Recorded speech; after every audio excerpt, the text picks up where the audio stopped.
There was an article recently about artificial intelligence. Well, of course, there are a million articles every week about artificial intelligence since it's a media and business sector obsession. But there was one that particularly caught my eye, and it's going to be relevant to the theme of this hour, which is basically socialism versus private sector, public versus private, and all this.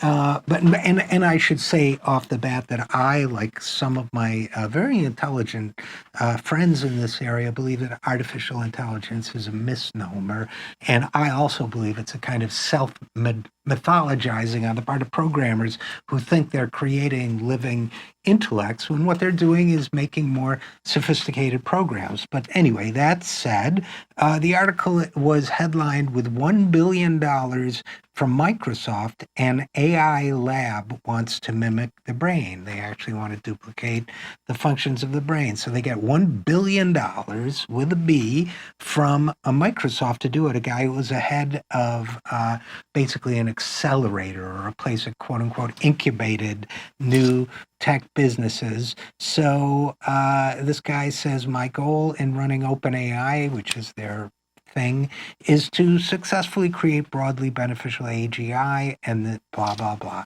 Okay. Now, by the way, interestingly, the Times in this very article links to an article how AI could be weaponized to spread disinformation. Now, you don't have to believe it's real intelligence to understand that absolutely this technology could be used to write authentic sounding texts and emails and social media messages and so on, and propagate a phony idea or misinformation at massive speeds. Probably already been done. So might all of this to raise the question, why are things like the development of the next generation of computer technology, or for that matter, space exploration? We just passed the 50th anniversary of human beings landing on the moon and returning, something that was done by the American people as a whole. And I'm going to talk about that later in the show too.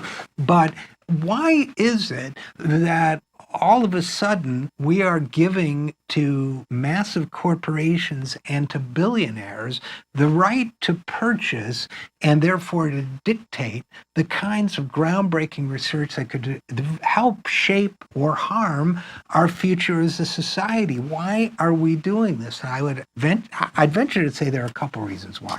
One, all Republicans and many Democrats have bought into this ideology that the government shouldn't do great things.